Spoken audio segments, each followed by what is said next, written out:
let us wait just a couple of more minutes until everyone is in.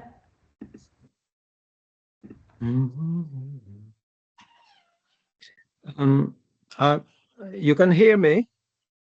Yes. Yeah, I'm Yes. sorry, but for a reason I don't really understand, I can't activate my camera. So you will probably don't see my face, which is not a great loss. Um, Oh. but the most important is that you hear me. I'm We going to hear try you properly. to solve the problem, but until now I can't solve it. There is still a little time until you will be given the word, Jacques. So you have still some time to try to solve the issue. And otherwise, we do hear you. But I think I can see that at the moment there are no more people waiting in the lobby, so I will slowly start and open this new European Administrative Law dialogue. Welcome everyone. My name is Mariolina Riantonio. I am a professor of European and Comparative Administrative Law at the Law Faculty of Maastricht University, and I'm also the editor-in-chief of the Review of European Administrative Law, which is a peer-reviewed journal that publishes 4 times a year all matters related to European and comparative administrative law. And within the editorial board of the journal, and especially Professor Isoub Marik, who could not be here with us today as it is marking season in the UK, we have decided some years ago to organize these online talks to try to rally together a community scattered a little bit throughout Europe and to some extent also throughout the world, interested in topics related to European and comparative administrative law. So we have organized until now 11, so this is the 12th dialogue that we have organized and the third of this academic year. And the idea has been to discuss topics or upcoming books as today of broad interest to the community of European and comparative administrative lawyers. So for this dialogue today, we are teaming up with also the listserv, so the a mailing list that is managed in Yale University, and it has been managed for many years by Susan Rose Ackerman, really a pioneer and leading scholar in comparative administrative law. And we have, together with Professor Oren Tamir from Arizona University, who is also here online, and Isoub Marik, we have tried to live up to the legacy of Susan, and we have organized also there a number of events, some panels also in the forthcoming ICON conference in Dublin, so perhaps some of you will also be present there, and we may have the chance to see each other tri-dimensionally, as it were, and not just through the screen. But without further ado, I would like to open today's dialogue. And today we have the pleasure and the honor of hosting the general editor, together with 2 authors of a book entitled Beyond Adjudication, Exploring the Multifaceted Role of Supreme Administrative Courts.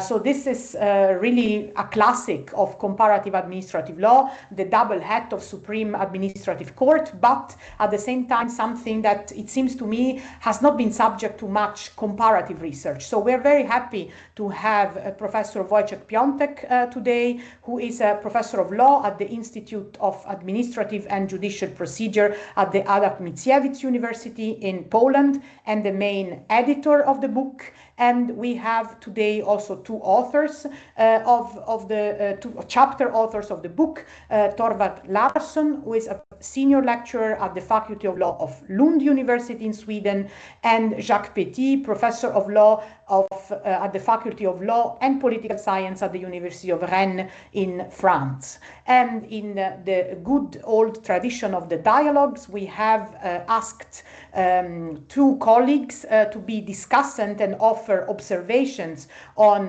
the book. And for that, we are very happy and honored to have Francis Delaporte, who is the president of the Administrative Court and vice president of the Constitutional Court in Luxembourg, and Professor Jacques Ziller, who is an emeritus professor at the University of Pavia in Italy, formerly professor in several French universities, and both very interested in comparative administrative law and active in the field since many years. So I will shut up for now. I give the floor to Wojciech to introduce the book, and further to the authors of the book to offer some additional reflections, and then the discussants will have some time to provide observations. So thank you very much, everyone, for being here today, and Wojciech, you have the word. Thank you very much for this brief introduction, and most of all, thank you for the initiative to organize the seminar and to invite us. It's for us a great honor and joy. I'm here not only with two authors of this monograph, but with the majority of authors. I see Leonardo from Rome, Lucas from Brno, Jan from Poznań also. So I think that all of us will give some additional input to the discussion. And yes, and it will be even more fruitful. So once again, I would like to express my thanks to the organizers, to the whole Review of European Administrative Law team. And yes, as it was said at the beginning, I would like to fill you in on the background of the monograph, together with Jacques Petit and Thorvald Larsson. Now I will try to provide you with some general remarks of the monograph, and then I will give the floor to Professor Petit and then to Thorvald. So the monograph is about the place that the administrative judiciary has within the separation of powers and the connections between these courts. I would like to say that this monograph is an output of the research project about appealability of administrative courts judgments.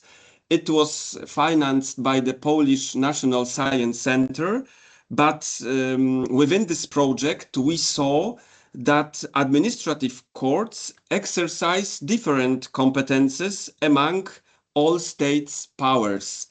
And of course, the main of them is adjudication, but we defined a research gap, namely the additional competences of administrative courts that are, we can say, on the verge of the all three states' powers within separation of powers. So our aim was to identify the interconnections that lie beyond these courts and among these three states' powers, to understand the reasons for their existence, as well as the consequences for adjudication.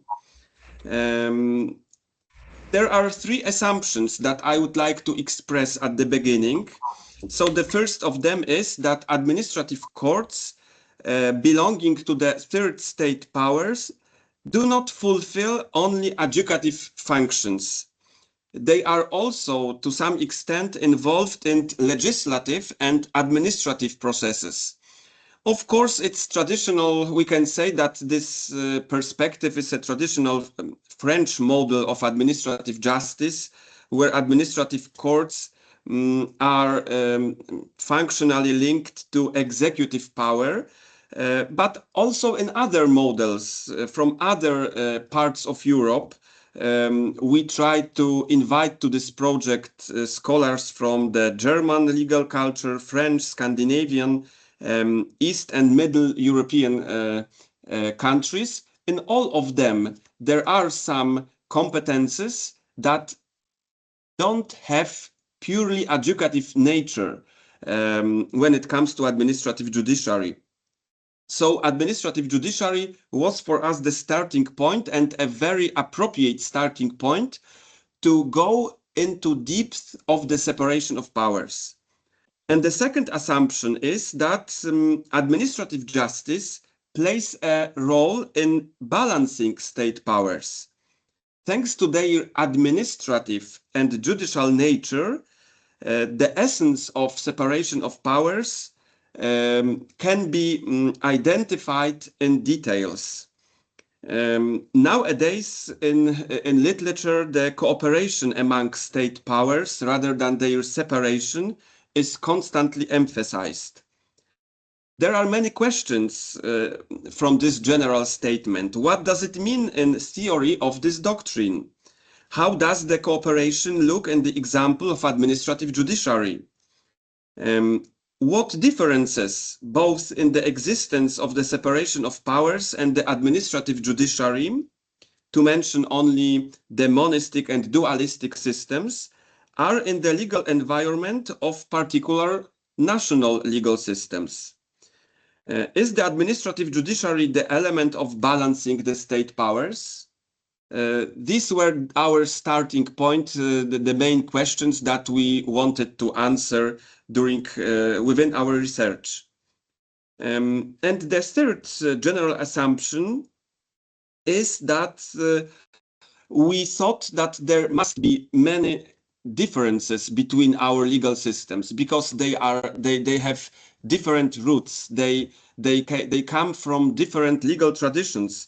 And we wanted also to identify those differences, and not only pure differences, but also reasons that are behind them. The monograph is divided into 3 parts, like the separation of powers traditionally is understood as a component of 3 powers, executive, legislative, and judicial. And within this structural scheme, we try to identify those special competences that are fulfilled by administrative courts on the example of selected national legal systems. And now I would like to ask Professor Jacques Petit to present the outcomes of our research when it comes to the interrelation between supreme administrative courts, Council of States, like in France or Italy, and executive power. Please, Jacques, the floor is yours. Thank you, my dear colleague, to give me the floor. I regret I couldn't solve the problem with my camera. I'm not very good at solving this kind of problem. I know it's not very pleasant to have someone who speaks and you can't see his face. I would say that apparently the relations between the Supreme Administrative Court and the executive power are straightforward. Obviously, the Supreme Administrative Courts exert influence on over the executive power, since their primary function is final judicial review of the executive power's action. And on the contrary, the principle of separation of powers, which implies, of course, the independence of judicial power from the executive power, seems preclude any influence by the executive on the Supreme Administrative Court. Of course, in reality, the situation is much more complex, I would say, in 3 main respects. First, judicial review of the executive power's action can take various forms. Normally, the Supreme Administrative Courts, due to their position at the top of the judicial hierarchy, here remedies directed not against administrative decisions, but against decisions of lower courts. And in this sense, their review of the executive power's action is indirect, even though when they have a reformatory power, they examine de novo the case. But precisely sometimes they have only a cassation power over the lower courts. In certain cases, the Supreme Administrative Courts have jurisdiction in first instance and therefore exercise a direct review over the executive power's action.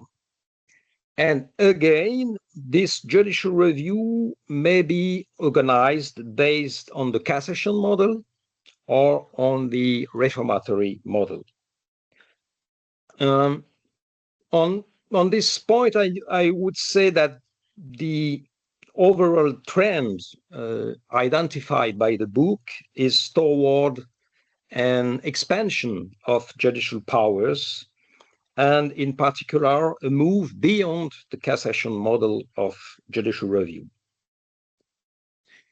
That said, this trend faces some resistance based on the concern that the judiciary should not encroach upon the function of the executive. The Supreme Administrative Courts also have an influence over the executive power to the extent that their case law contributes to a greater or lesser degree to setting standards of administrative actions. Second point, beyond judicial review, the Supreme Administrative Courts can also influence the executive power through non-judicial function. This is, of course, especially true for the Council of State, which are, by definition, not only Supreme Administrative Courts, but also advisors to the government. And notably for this reason, the position of the Council of State from the point of view of the separation of powers is quite ambiguous, because as judges, they are part of the judicial power, but as advisors to the government, they appeared to be an element of the executive branch. And this raises specific issues regarding their independence and impartiality vis-à-vis the executive, as it had been seen in the French and the Italian case. The third point is the following: despite the principle of the independence of the judicial power, the executive power exert influence over the Supreme Administrative Courts. Again, that this influence can take various forms. The executive power plays a more or less significant role in the appointment of the judges.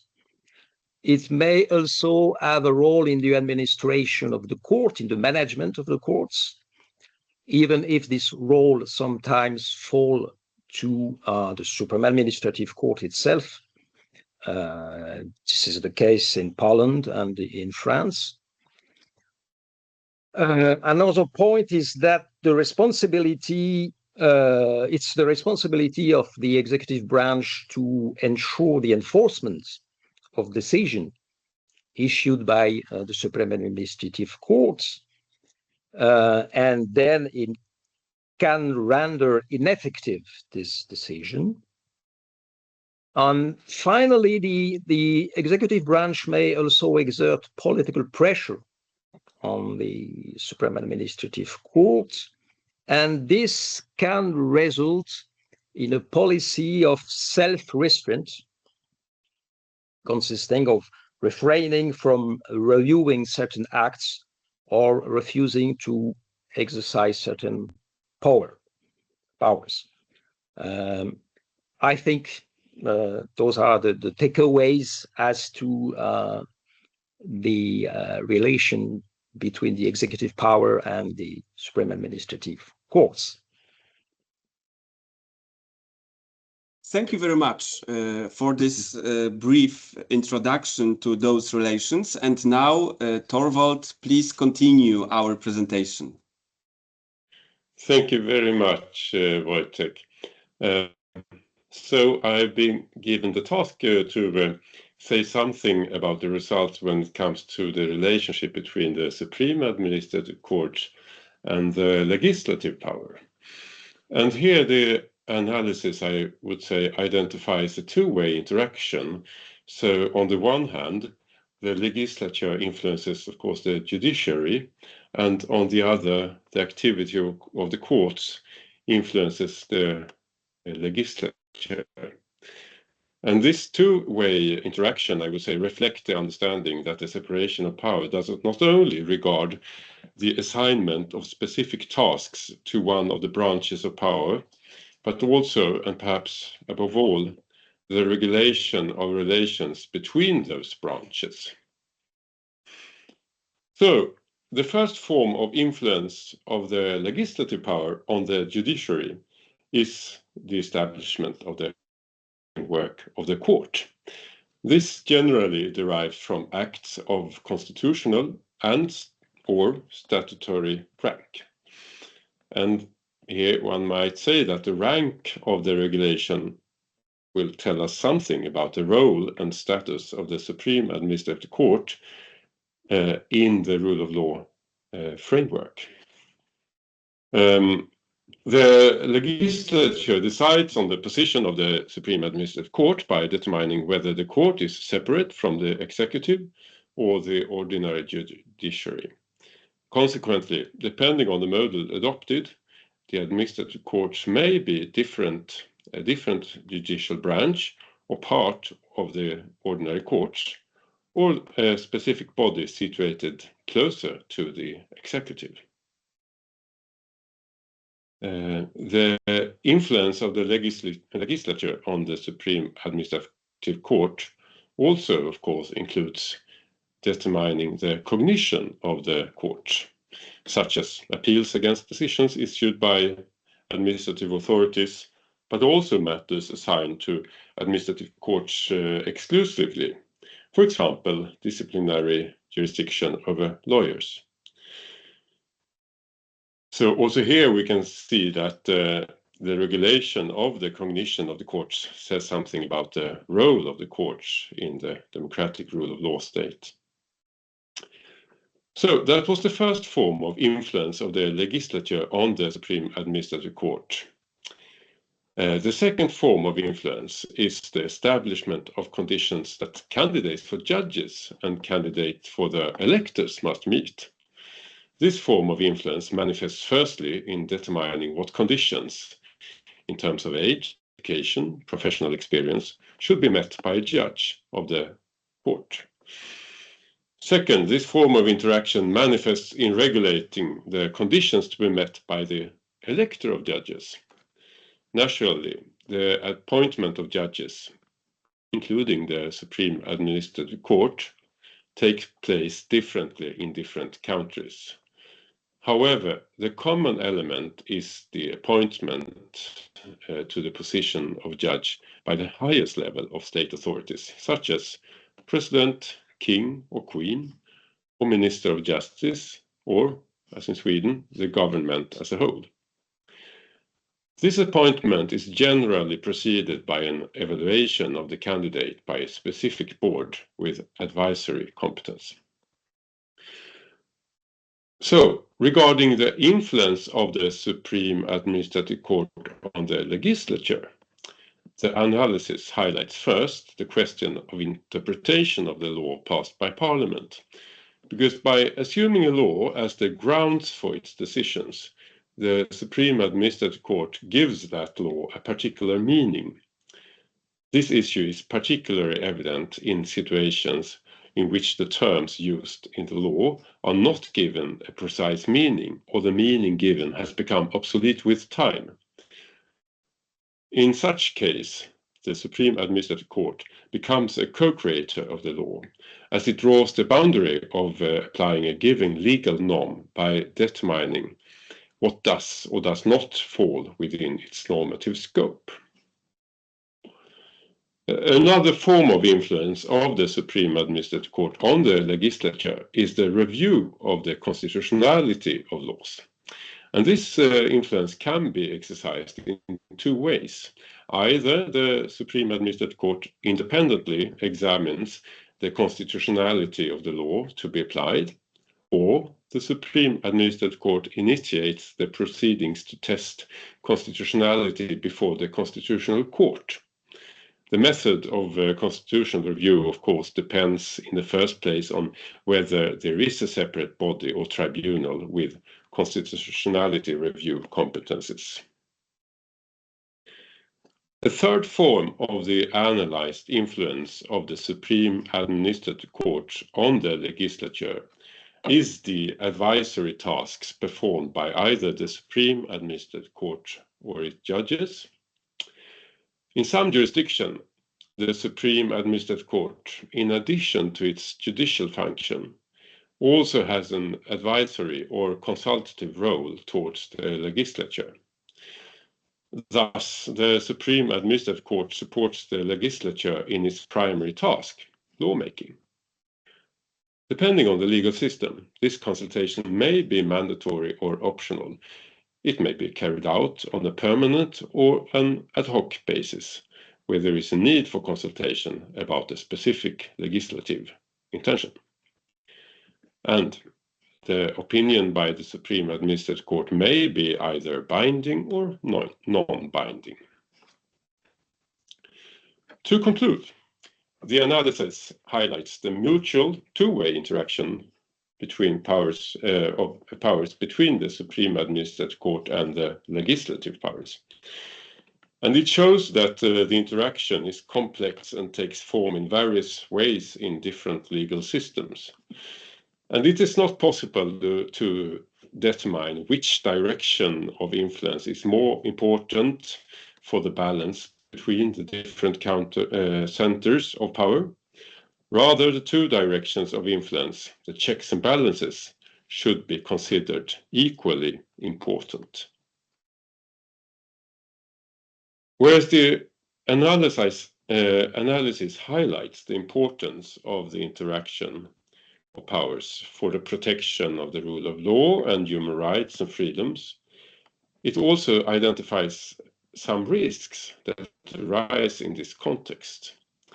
For example, cooperation between the legislature and the executive in appointing judges does not always safeguard against arbitrariness or abuse. Similarly, excessive discretion of the Supreme Administrative Court in interpreting the law may lead to results opposite to the literal wording of the legal provision.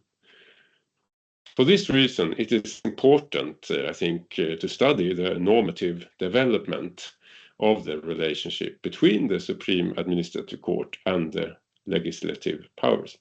And I think that this analysis in this book is an important contribution in this regard. Thank you very much.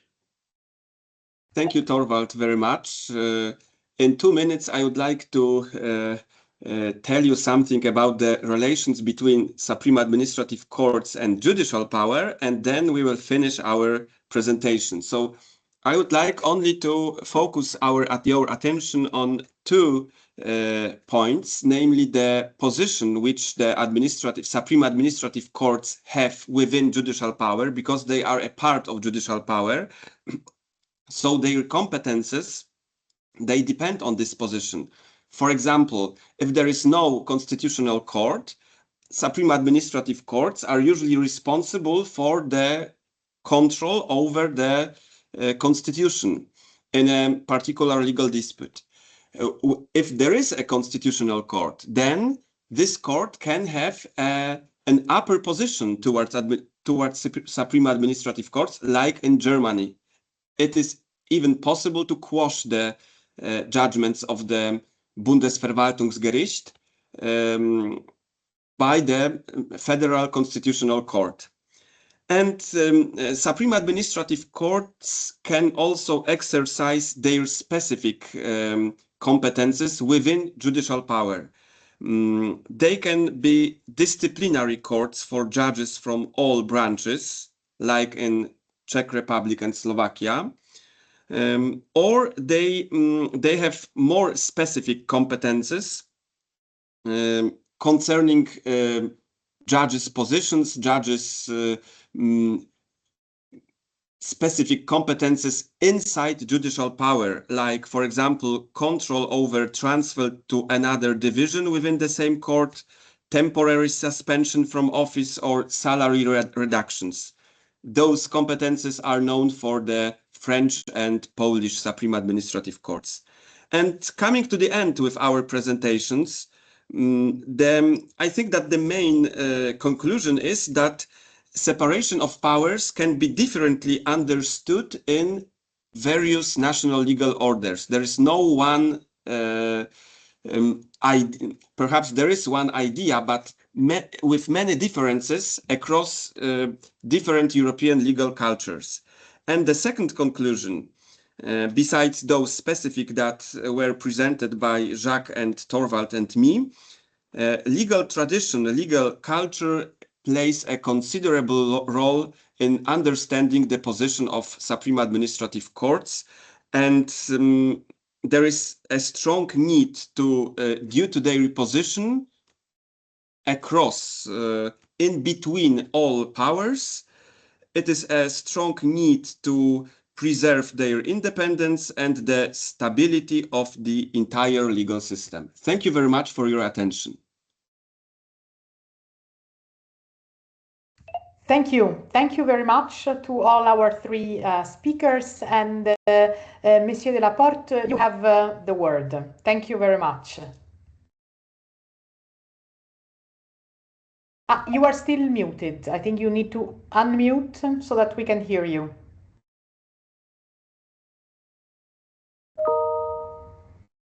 No, you need to click something so that you enable the microphone, so to speak. Above. On the top right of the screen, I guess we can say.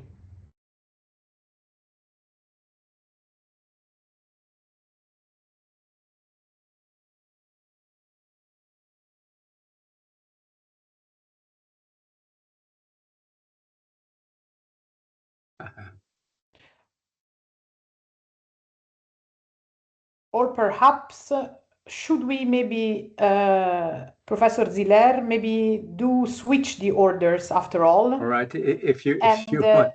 Shall we do that? And we Okay. leave a little time to Monsieur Delaporte for the unmuting. Okay. Well, thank you very much, Mariolina, and Ise for inviting me. And thank you for the editors and authors of the book. I think it's a remarkable achievement. As many know, there's already very little solid comparative law on judicial review. I mean, there's one book which Mariolina knows only too well, which is the casebook series, where she was one of the co-editors. And there's the book of Michel Fromont. But usually admissive law comparison differs very little to judicial review, let alone to what you are dealing with here. So I think also my compliments for the choice of authors and jurisdictions, or vice versa, the jurisdictions of authors. Obviously, there are quite a number of other jurisdictions which are interesting, but you could certainly not deal with them. I think there are some very interesting cases in Latin America. And also, it might be interesting to have a very short look at the Court of Justice of the European Union, which does not have most of the functions of the Supreme Administrative Court here, but it is a Supreme Administrative Court, whether one likes it or not. It even started like this. I mean, during the ECSC period, it was mainly an administrative court. So about the chapters, I want to thank you for inviting Jacques Petit, because the chapter of Jacques Petit is excellent. There are two things which I would have developed a little bit more if I were in his place. But I think it's very important to have this chapter because, as many of us know, there are still too often cliches about France, about the Conseil d'État. I mean, Oren, you probably know that some of your very nice colleagues in the US still believe that being part of the executive branch is a problem because they misunderstand it, and Jacques explains very well what it means. Also, in not only in the US but in many countries, there is this idea that the career path of members of the Conseil d'État who go from administration to the court and vice versa is bad, even in Italy where they have the same system. But I think the one in France is more interesting in the sense that historically, at least, those who were in administration were closer to the government of the day, but this meant that the judges were closer to the opposition of the day, if I may say it in a very, very rough way, which explains quite some of the orientation of the liberal case law of the Conseil d'État in, I mean, the last century, but and since the second part of the 19th century. So I think the chapter by Jacques Petit is extremely useful because it shows everything about it. What I would have added if I had been asked, and I'm happy not to have been asked because I already contributed in the Jus Publicum Europaeum, writing in German, and it was quite a work. I would say there's one specificity of the French Conseil d'État which makes it different from the Italian, for instance, or the Spanish one, that in France we do not have the equivalent of an Avvocatura dello Stato. We don't have special representatives of the state in cases, and it's especially important when you say so. It's either the member of the legal services of the ministries, or it is through the counseling function of members of the state council. I think that should be only a footnote, but it's also worthwhile underlining, I would say. Also, one thing which I would have maybe developed a little bit more than Jacques Petit is the importance of the question prioritaire de constitutionnalité, of which he speaks in a footnote. But I mean, you had certainly constraints in the number of words, etc.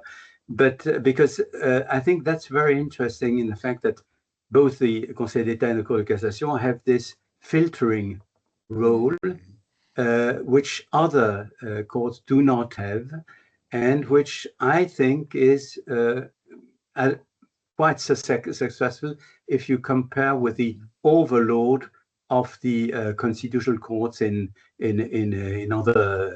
other countries. So that's for the French. The German chapter is also very good. I think it's very useful. I only wonder who chose the title, A True Court, because it's true, it's a true court, but it is quite misleading because the implication might be that the others are not true courts, which is not true. But I mean, as Eckhard Reimer is not here, he cannot respond. But if it's a choice of the editors, they can respond. Coming back to France, I think one of the things which is very important, which Jacques does not develop, but he could not ever be everything, is the importance of the French Constitution of 1958 with the separation of legislative acts and regulatory acts. which is very, very specific to France, and which means that quite an enormous number of issues which are dealt with by constitutional courts in other countries are dealt by the Conseil d'État. And not only that, but as the fact that one can bring an action in annulment before the Conseil d'État against a government decree, and even ask for an order to the government. I think this is important in the balance of what is the heart of what you're doing, which is the mix between consultative, non-consultative, adjudicational powers, and again, the whole question of the career. Just to finish, I think it would have been interesting to have not necessarily a chapter, but maybe in the introduction or in the conclusion, and if you make any kind of synthesis of your book, to have something about the Court of Justice of the European Union. Because true, it does not have the kind of consultative powers, because as we know, an advisory opinion is a judgment for the court. But still, it's interesting to compare it. And also, I'm reinforced by this when I heard, I think it was Torvald who said it, the importance of the jurisprudence as a source of administrative law, because there are still too many people who I think are influenced by an article which I did not like at all by former Advocate General Mancini in the 1980s, who wrote that it's UK membership which brought the importance of case law in the which I'm sorry, it was, he probably knew it, but he was not an administrative lawyer.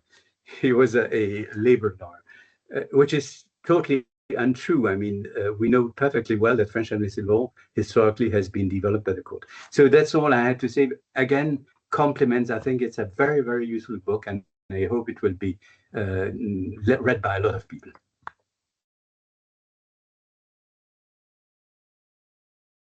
Thank you. Thank you very much. And Monsieur Delaporte, I think I can see you are unmuted right now, so I can pass you the floor. Yeah, that's fine. There you go. We hear you. So you have the floor. Yeah. Hello, everybody. Compliments first to the three authors. Looking all these from the outside, or I have the privilege, or not the privilege, I don't know, to see it from the inside. The first I can tell you is that the judges of the Supreme Administrative Courts of Europe are very well working together. We have together what we call ACCA Europe, the Association of Councils of States and Supreme Administrative Courts. We are meeting at least 3 times a year. We know each other very well over the years. And so we know quite well what happens inside. And so when I read what you have written, many things I'm asking myself, well, how do they know? They could look from the outside, and nevertheless, they know many items from the inside as if they have been in. And I feel you weren't. But it's, from that point of view, it's excellent. So the questions you ask, the separation of power and the influence of the Supreme Administrative Courts towards the other powers. French Council of State still has the 2 compartments, the consultative and the jurisdictional. And so there are some phantasms about those. We had it in Luxembourg. We had it in Luxembourg from 1856 to 1996. And then there was a Procula judgment of the European Court of Human Rights saying that if you had given an opinion as a consultative member of the Council of State, and if you applied the same text on which you had given an opinion, in a case as a judge, that doesn't work because of the appearance of impartiality. And so our Council of State, which is a little body of 21 members, was out, and they had to choose. And it was chosen that they still remained consultatory, but no more were judges. So we have a Council of State being only consultatory. And new jurisdictions have been created, and those jurisdictions were a first instance tribunal and a second instance Cour Administrative, Supreme Administrative Court, which is the Supreme Court of the Order, and which I'm a president of now and a member of for 20 years now. So I know quite well how it works. And I see we had a gathering of the concerned jurisdictions and Council of States last year, and Belgium, the Netherlands, France, Italy, Greece, they still have the two compartments. And all of them say there's no problem because you have Chinese walls between both. I can't believe them, but it doesn't matter. The fact is that there is an influence involuntarily, but not officially. Spain says we never had both under one roof. We were always separated, and it worked. And we now in Luxembourg say for 30 years, but we are separated, and it works. The other point is, as we had in Luxembourg the Procula judgment, our law says that as a Supreme Court, we are no more allowed to advise the legislator on projects of law to come. So we couldn't advise them. Perhaps it's better like that, but it's one function we don't have. But what we do, and everybody does it, I feel, is that through our jurisprudence, we influence the legislator, we give the legislator ideas, or we sanction, at least indirectly, the legislator by the interpretation of the law we give. That's so important. But the main in my eye is that you have different arts of being a Supreme Administrative Court. Most of them are constitutional courts. Most of them are cassation courts. If you are a cassation court, you look the law, but you don't look anymore the facts. And you are there for the unificity of the law. That's fine. You can inspire the legislator. That's fine as well. But it's another optic. It's another way of being a judge. Or we are an appeal court. And as an appeal court, we feel as being solutioners. We have the aim to salute those problems brought to us and to do it in a kind of working for social peace. That's what we say. So we feel ourselves more as social peace workers as being high delators of law. And that's a quite different way of dealing with. Some Supreme Administrative Courts have the possibility to analyze the conformity of the law towards the Constitution. They work as a constitutional court because there is no constitutional court in their country. There are not many of them doing those, but some do. That's very specific, and directly they have an impact on law. In Luxembourg, we have a quite different system. We have a constitutional court, but as we are very small, we have no constitutional judges being only constitutional judges, but the supreme judges of the judiciary and those of the administrative side of the Supreme Administrative Court are members of the Constitutional Court. There is only a referral procedure as QPC in France, and so we have not that many cases because judges do not refer that often. Because why? Because many cases may be solved by applying the European Convention on Human Rights or by applying European law. So they do not have to pass through constitutional questions. But those questions which are developed at Constitutional Court, we as members of the Constitutional Court, I've been a member of the court for 18 years now, we also participate in that function. We have several hats. And so in Luxembourg, which is important, is a multiplicity of functions, giving a multiplicity also of balancing towards the legislator. So if as a member of the Supreme Administrative Court, I could not directly impact on the law, I can and I have to do so as a member of the Constitutional Court. And again, as a member of the Supreme Administrative Court in other cases, I apply the jurisprudence of the Constitutional Court. Or we have a very progressive Constitutional Court. Our Constitutional Court has ruled in 2019 that the principles of rule of law was a non-neutral fundamental principle having the same value as constitutional texts. And we say that there are other principles coming out, deriving from the principle of the state of rule of law, and which have also constitutional effect as the principle of proportionality. And these principles, we do apply them as administrative charges and impact by that way, by, let's say, evaluations in conformity of the law to those principles directly on the work of the legislator by interpretation in a conform way to what Constitutional Court gave us as tools: rule of law, proportionality, and other big principles. So that's the interaction which is possible indirectly, but it happens only in some countries where those possibilities are given. I stress again on the comparative point. That is very, very important. I know, for example, that the French Conseil d'État has many bilaterals. We have also bilateral. We small Luxembourgers have a bilateral on the same A height, and it's thanks to Vice President Jean-Marc Sauvé, who initiated those, with the French Conseil d'État. We have the same with our friends on Benelux, the Belgian and the Conseil d'État and the Dutch Raad van State. We do it as well with the Slovenian Supreme Court, or at least with the administrative members of the Supreme Court of Slovenia, because you say, but does Luxembourg with Slovenia? We are very close. Slovenia applies an administrative law derived from French law through Serbia, the old Serbia, and we are close as well. We are deriving our administrative law from French law, and on the other side, the fiscal law, we derive ours from German law, and Slovenian does as well from German-Austrian law. So bilaterals are so important, and there exist in Europe many bilaterals between supreme administrative courts. There is one, for example, between the Supreme Administrative Court of Poland, under my friend Jacek Ślepny being president, has very good relations with the French Conseil d'État. They have a bilateral. So you know that at the interior of what you are describing in your book, there are relations, there are influences between courts, which are very important.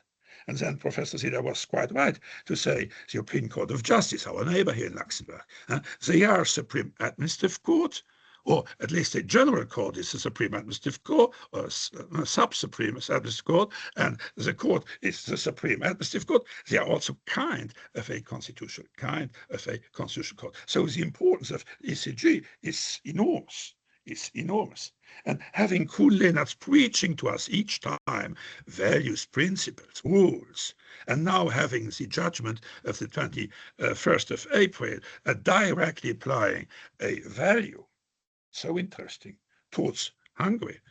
That's so interesting. And you see, all these are multi-combinatory facts you are describing in a large way, but you have such a field in view when going further on. And that's, in fact, my message. Go further on those you have begun, because there is such a field, and it's still continuing. The judgment of 21st of April gives us an example. But don't forget either Strasbourg. Strasbourg as well impacts, and very large, but in a different way. We know it all. But don't forget Strasbourg. That's, in fact, another message. Thank you so much.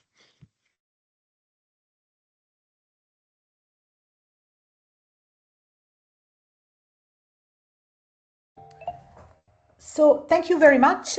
I would like to give the chance to our authors to briefly respond to this wealth of comments that have been made, and then I open the floor for questions and observations. So Wojciech, I give it back to you, and perhaps you organize yourselves who would like to pick up on which observation. Thank you very much. Thank you very much to Professor Zillier and President Delaporte for those useful and productive comments.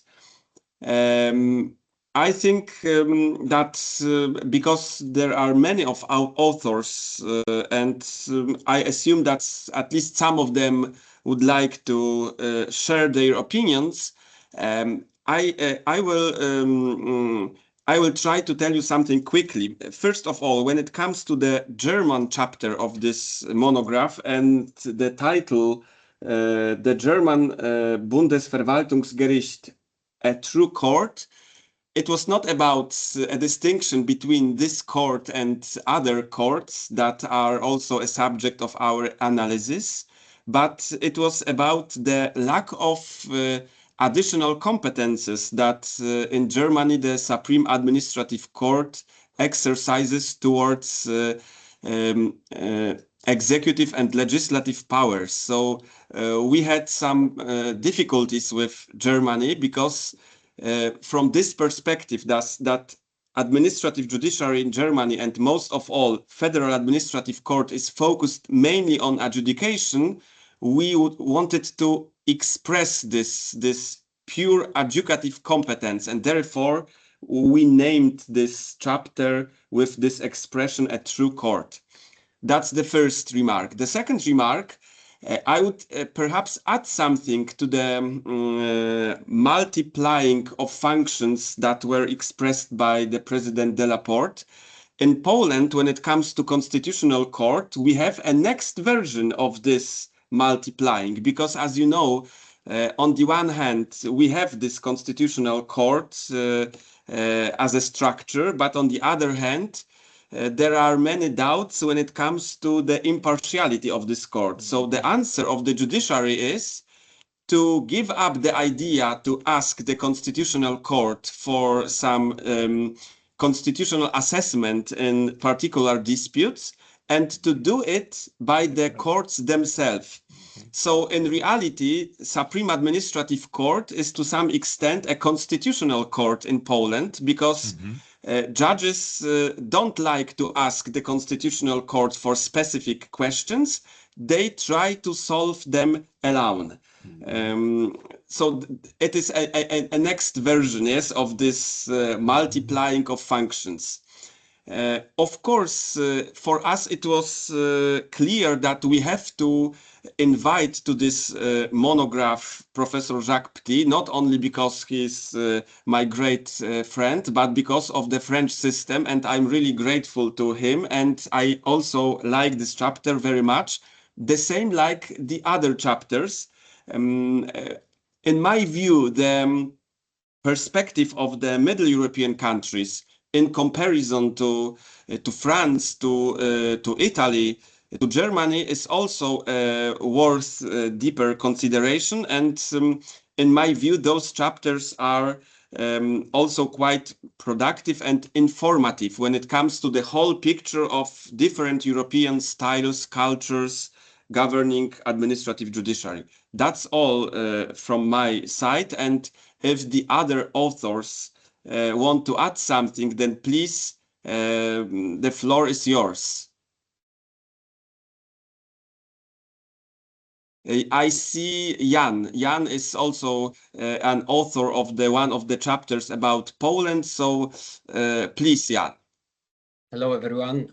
Thank you very much for the comments. And I just want to add something from that what Wojciech said about this dialogue, which President Delaporte said also. The dialogue between the Constitutional Tribunal and the Supreme Administrative Court in Poland is very hard to understand, just because of the problems of the crisis of the rule of law and the problem of the squad, the panels in the Constitutional Tribunal and so on. But anyway, one of the most tasks of the Supreme Administrative Court is this decentralized constitutional control of the Supreme Court in the concrete cases. So the dialogue which President Delaporte said is not only between the Supreme Administrative Court and Constitutional Tribunal, but also between the common courts and between the Supreme Court. Of course, as Wojciech said, in Poland we have the different problems, not only about the Constitutional Tribunal, but also about the Supreme Court. But anyway, this dialogue is still current. So it is one of the functions which I see if we speak about the Supreme Administrative Court in the relations of other courts, of other branches of judiciary, especially if we speak about common courts and Supreme Court. So that's very important from the perspective of the constitutionality of controlling the constitutionality of the legal norms. And from my perspective, that's all I see. That Torvald is also wants to say something. Thank you very much, Jan. I would only like to add one remark that perhaps is not well known in Europe, that administrative courts in Poland, in contradiction to the Constitutional Court and Supreme Court and ordinary judiciary, have not been reformed during this strange time in Poland. Perhaps it is subject to a new paper to the real law, why the administrative judiciary in Poland, which is so powerful, was not reformed in this crazy time and during this 8 years period of time in Poland, in contradiction to the other courts. Yes. So now we are extremely proud in Poland in administrative judiciary that we don't need any rule of law coming back. Yes, because we didn't have this crazy reforms that now the ordinary judiciary and the constitutional tribunal are faced. But Torvald, yes, you are the next in a row. Thank you very much, Wojtek. I will just give a very short remark because Monsieur de Laporte, you mentioned that there are few countries with no constitutional courts where the administrative court has the function as a constitutional court. And I would just say that Sweden is one of the examples of this. So, and I'm aware you probably know our president of the Supreme Administrative Court in Sweden through this association. Yeah. So that's interesting that our Supreme Administrative Court has also, like all other courts, the function to be a constitutional court. But important to say, it has no power to annul legislative acts, only just not to apply them. And my second remark is apropos the different functions. Because the judges of our Supreme Administrative Court, they also take part in the legislative processes, but that's not like that's not formally the court. It is that the judges, every year 2 of the judges are part of our so-called Council on Legislation. That's a specific body with a task to review proposal, governmental bills, so to say. And then, of course, also it happens quite often that one judge is appointed as to make a big inquiry regarding a specific legislative topic, something. Yeah. And but in the Supreme instance, we have 2 courts. We have the Supreme Administrative Court and Ordinary Supreme Court. And now, a couple of years ago, they introduced, so it's possible if there is a question that overlaps the civil court and the administrative court, they could invite members of the other court to be part of the ruling in order to try to make it more uniform, so to say. Thank you. Thank you. Thank you very much, Torvald. We have plenty of time from the side of the audience to ask questions, make remarks. So the floor is open and you can raise your virtual hand to get the floor.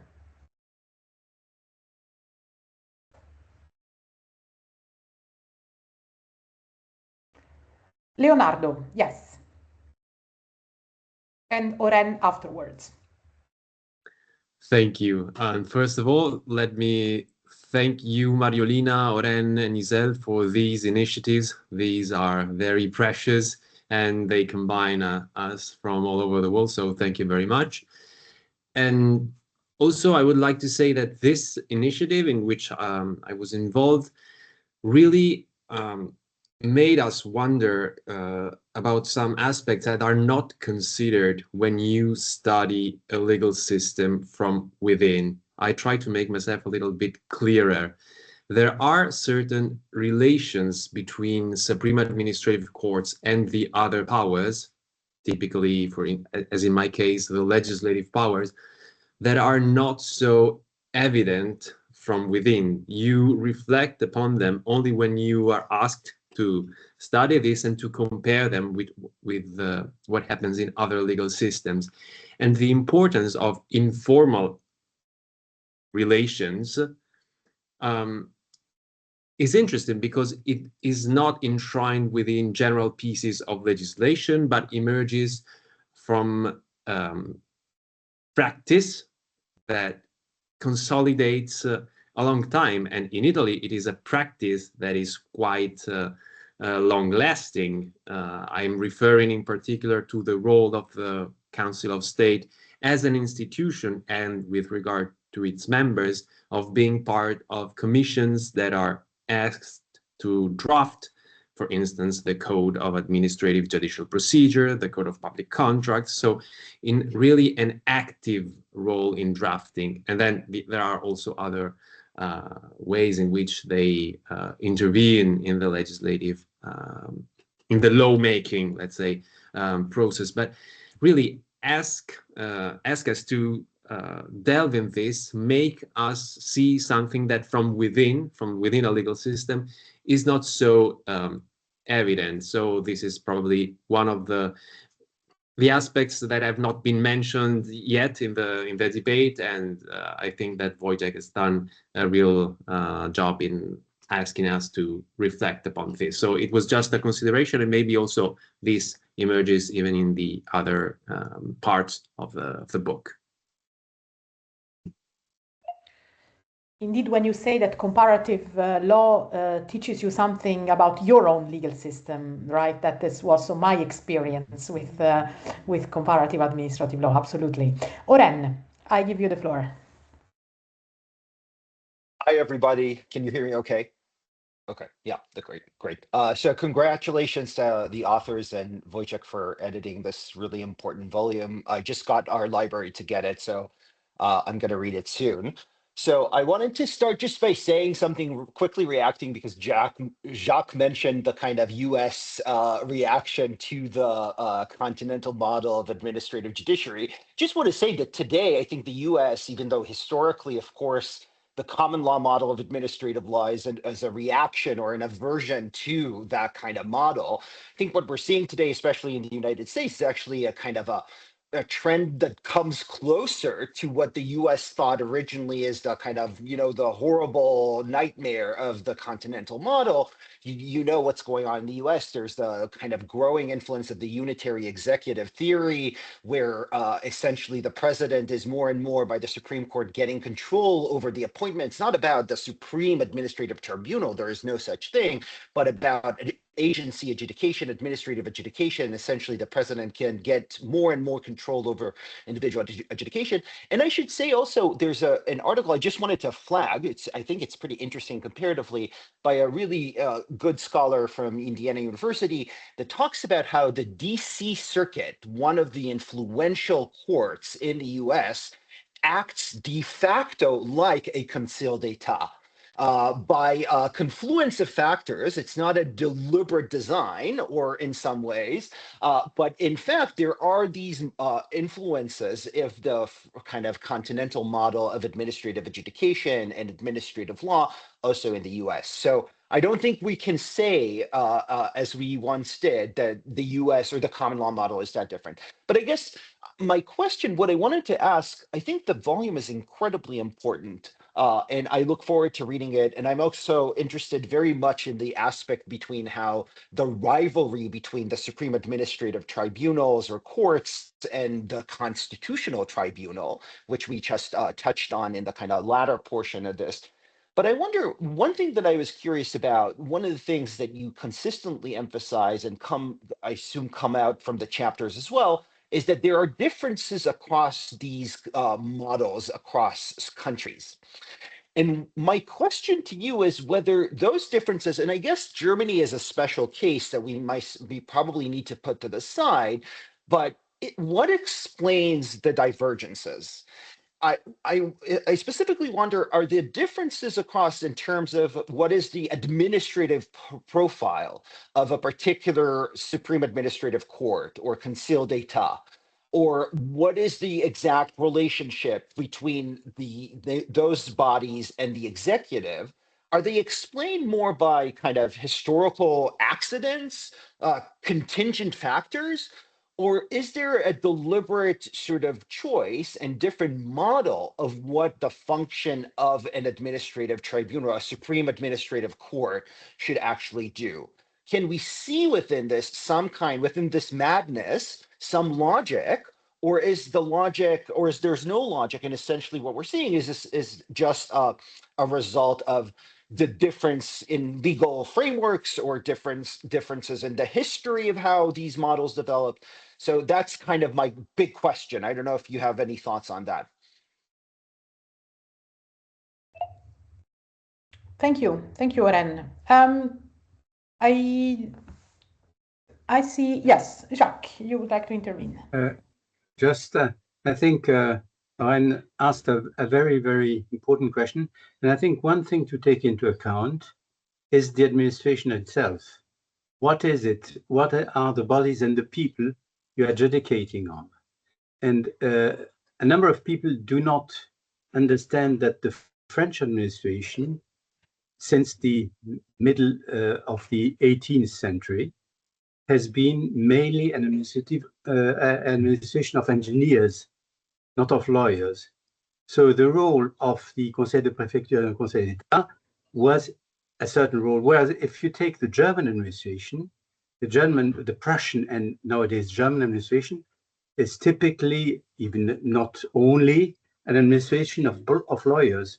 So they don't need the kind of things which the French administration, and I think these are contingent factors, which mean that a model doesn't exist. Thank you. I see Christina and Andre, and then perhaps I go back to the authors. Christina. Yes, thank you. It was a very interesting question. I also wanted to say as an author some things, but it goes quite well because, for example, in Hungary, we still do not have a Supreme Administrative Court. And this has, you can find several explanations for this. On the one hand, it's the development of the legal scholars. So in Hungary, for example, it was much more important to have a constitutional adjudication, and people were much more focused on civil law and on constitutional law, and it was not important what will happen to administrative law, and it took a much longer time. And in this regard, it was also very interesting how we are in this multi-layered constitutional framework with the Court of Justice of the European Union, because as we had to harmonize EU law, it was there that administrative adjudication became important, because everyone started to realize, oh, there are a lot of functions to administrative courts which have to be exercised and cannot be done by civil courts. So in Hungary, it was a bit forced also by the European Union's law that we developed some kind of administrative courts, and then it was also stopped by EU law when it was in this framework of democratic backsliding that suddenly the Fidesz wanted to create administrative courts to pack them.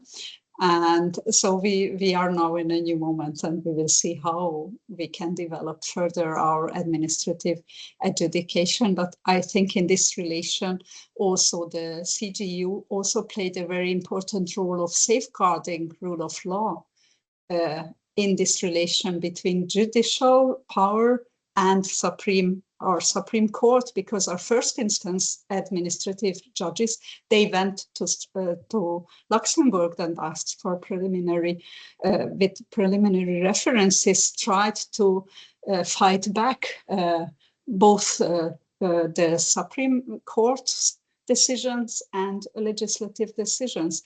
So just to come back a bit to the concept of the book, I find it very nice how Wojtek conceived it, that we have different countries with the different powers, so that I was, for example, writing on the relationship of the executive and the Supreme Administrative Court, but you will find a lot of links to the other two chapters too, because of course they are interdependent. So it's a really nice mixture what came out. So I also want to thank Wojtek for this work, and also to Mariolina for having us today here. Thank you. Thank you.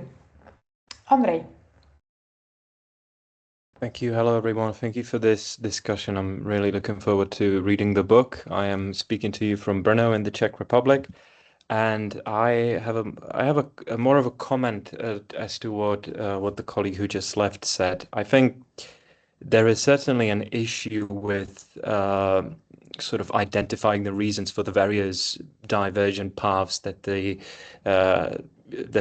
various European systems took, and what makes up the differences that now exist. But I see a similar issue with it now. I am in the process of finishing my dissertation on the judicialization of public administration. So all of this is very close to what I think about.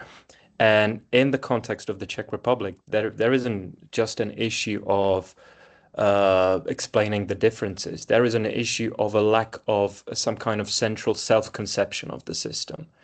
What makes for the reasons that the things are the way they are? Well, I think when you look at the literature, the commentary, and maybe even some few moments where the Supreme Court is asked to define its own role, I think it's relying too much on history, and it's always talking about history. It's always talking about the legacy of communism and all of these things. But I think we're starting to reach the limits of where some kind of specific history can really supplant a unified system of self-conception, and we are reaching a point of identity crisis, I think, when it comes to the conception of Supreme Administrative Court in the Czech Republic and the administrative judiciary as a whole. So I think I'm looking forward to reading the book. I haven't been able to read it yet. I think there's going to be some information relying on that, but I think it's not only an issue of a lack of explanation, but it's sometimes an issue of a lack of self-conception. Thank you.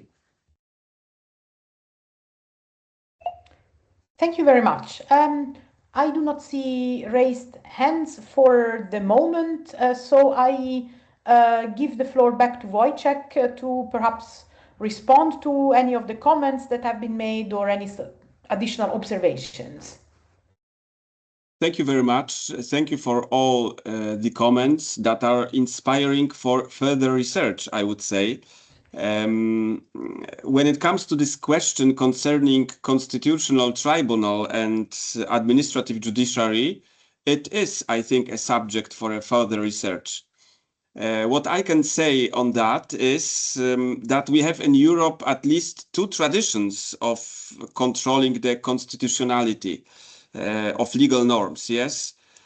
In the Central European countries, there is this Austrian output of constitutional control with Hans Kelsen on the top. Although we, in Poland, the Constitutional Tribunal was established in 1982, the discussions for its existence, they were in our legal doctrine since the end of the First World War. But I know that there is also this French tradition, yes, and there are considerable differences among this kind of control. And we have also Scandinavian culture where, at least in, but Torvald can correct me, of course, in the majority of Scandinavian countries, there is no constitutional court. And those roles that are fulfilled by those courts in Poland or for example, in Czech Republic, they are fulfilled by the Supreme Administrative Court or other highest courts. But you are right when you, Omir, when you are asking us about those more deeper analysis of the interrelations between Supreme Administrative Courts and constitutional courts. I would say that besides the reasons from the different legal cultures and traditions, it is a task for us for further research.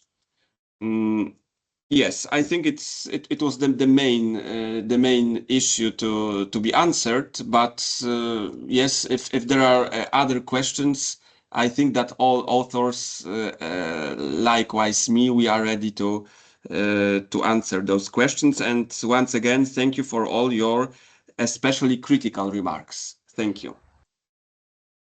Thank you. I do not see any further comments or observation at this point. This was an extremely rich discussion, and as Wojciech said, a lot of food for thought for further research. So perhaps we have already set up a new research project this afternoon. So for my side, I would like at this point to thank Wojciech, but also Jacques and Torvald for their very insightful comments, also to Monsieur Delaporte and Professor Ziller, also for their discussion, for having engaged with the book and also having provided a bit more of a also practitioner perspective. I invite you all, if you have any topics that you think would be interesting, suitable for a further dialogue in the coming academic year, do not hesitate to reach out to me. This is a very collaborative kind of enterprise, so feel free to propose books to be discussed or topics on which we can organize a dialogue. And also, if you are not member of the Yale Comparative Administrative Law listserv, please also reach out to me or to Oren. We will subscribe you. And if you are in Dublin in a couple of weeks' time for the ICON-S conference, also reach out so that we can meet in person. Thank you very much once more, and have a nice and pleasant rest of the day. Thank you. Thank you very much once again. Thank you very, very much. Bye-bye. Thank you. Bye-bye. Thank you. Bye. Mariolina, hai 2 minuti dopo? Yes. Ci fermiamo qui.